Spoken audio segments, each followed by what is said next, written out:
अब जैसे अभी हमने एक और चीज़ की जैसे बात करनी है, अभी तक जैसे लोग इन्वेस्ट करते हैं, एफडी बनवा लेते हैं, ठीक है? एफडी का भी क्या कोई अल्टरनेटिव है? सो हर्ष, अभी बहुत अच्छे ऑल्टरनेटिव्स आ गए हैं। मैं आपको बताऊं, एफडी में अभी गवर्नमेंट के जो रेट्स हैं लगभग 6.5% से 7.5% तक के रेट्स हैं। अब ग्रेजुअली क्या हो रहा है, वो इन डिक्रीज ही हो रहा है। ग्रेजुअली गवर्नमेंट भी क्या कर रहा है, इंटरेस्ट रेट्स धीरे धीरे करके कम डिक्रीज कर कर रहा रहे है, हैं। कम कर रहा है। सो आप ये देखिए, एफडी आपके इन्फ्लेशन को भी बीट नहीं कर पाता है। हुँ, और आप बेसिकली आप कुछ पैसा नहीं बना पाते हैं, बस ये है कि आप बस सेव करते जाते हैं। हुँ, अब इसके अलावा ऑप्शंस ढूंढने पड़ेंगे। लेकिन एफडी क्या आपको लिक्विडिटी देता है कि अगर आपको कभी भी पैसा चाहिए तो आप विड्रॉ कर सकते हैं। So FD is good, but for a particular cause that whenever you need money you can withdraw it, उसके लिए वो ठीक है। इसलिए कुछ पैसा एफडी में तो रहना ही चाहिए। बट अगर मेरे को कोई फिक्स इनकम चाहिए, जैसे म्यूचुअल फंड्स का मैंने आपको बताया, तो mutual funds will have you know varying returns over a period of time, तो उनके रिटर्न्स ग्रेजुअली चेंज होते रहते हैं और उसमें लॉन्ग टर्म हमें इन्वेस्टेड रहना पड़ता है। Startup is a very, exciting field, but it also takes. mm, it takes time. Yeah, it is a basically, startup investment is a investment of courage. वो आप थोड़ा रिस्क ले रहे हैं उसमें। बट अगर मेरे को रिस्क भी नहीं लेना है और मेरे को फिक्स इनकम भी चाहिए, so a very beautiful investment option is NCD, that is non convertible debentures. It is kind of bonds. Non convertible debentures. Debentures, so basically अगर सीधे शब्दों में हम इसकी बात करें तो ये बॉन्ड है। तो पहले ज़माने में गवर्नमेंट के भी बॉन्ड्स निकलते थे, जैसे एनएसई, किसान विकास पत्र। हुँ, हुँ, सो ये भी एक बॉन्ड है। अभी क्या होता है, हर्ष, की बहुत सारे ऐसे रियल एस्टेट कंपनीज़ हैं, जिनको फंड की रिक्वायरमेंट रहती है अपने प्रोजेक्ट्स को खड़ा करने के लिए। So instead of going to banks, they come to in the market and they float their bonds wherein you can invest and they fix the returns. So they will give you fix return, they will commit a fix return और आप वहाँ पे invest करिए। और लेकिन उसमें एक amount का लिमिट रहता है कि आपको एक उतना अमाउंट मिनिमम करना ही है। सो मिनिमम अमाउंट का कैपिंग रहता है, तो आप उतना इन्वेस्ट करिए। उसका हॉरिजॉन, टाइम हॉरिजॉन भी फिक्स रहता है। It is around 3 years to maximum 3 to 4 years. कुछ 2 साल के भी होते हैं, तो 2 से 4 साल के बीच के रहते हैं।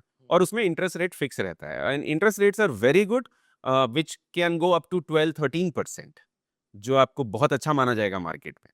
सो आप इन्वेस्ट करिए। 12 to 13%। Yes, yearly return. So okay. ये 12 से 13% का रिटर्न गारंटी करते हैं। सो जो पैसा आप जिस तरह से एफडी में डाल रहे थे, तो you can think of putting something in FD, but here it will be a lock in. आपको 2 साल में या 3 साल में जो भी उसका टाइम ड्यूरेशन है उसमें पैसा मिलेगा, बट ये शॉर्ट टर्म ही रहता है।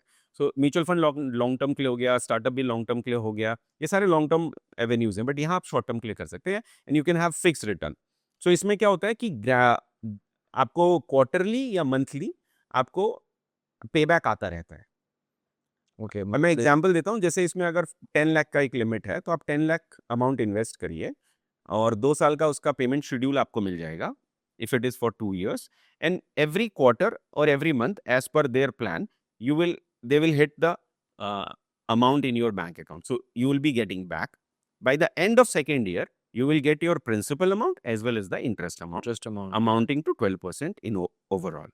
So बहुत ही बढ़िया ये इन्वेस्टमेंट अपॉर्चुनिटी है। और मैं आपको बताऊं, इसमें Funds India is doing a very great job. Funds India platform जो है, आई वाज़ उसमें गोइंग ये, टू कम ऑन दैट। या, कैसे कर सकते हैं? Right, right. So Funds India will give you an option where in you can invest. और बहुत अच्छा फोकस्ड उनका अप्रोच रहता है, और बहुत ही वो भी फिल्टर आउट करके ही इस तरीके के इन्वेस्टमेंट रेवेन्यूज लेके आते हैं। और वहाँ ये फिक्स रिटर्न्स वाले डिबेंचर्स में आप इन्वेस्ट कर सकते हैं। So again I will repeat, there has to be minimum amount cap. Yes. जैसे आपने जैसे एग्जांपल लिया 10 lakhs, इज इट 10 lakhs है No, no, और no. कोई? It is not 10 lakhs always. It can, if the minimum, if we talk about, it can go from 1 lakh to 10 lakh or more. Okay. So there is, yeah, there are a lot of options. 1 lakh, 2 lakh, 3 lakh, 4 lakhs. So it is available for everyone. I mean, affordable for everyone. Of course. हाँ। और उसका जो again अगर अगर आप दोबारा explain कर सकते हो जो उसका रिटर्न होता है, हम्म। मंथली होता है, क्वार्टरली होता है, ये एक मैं थोड़ा हाँ। दोबारा।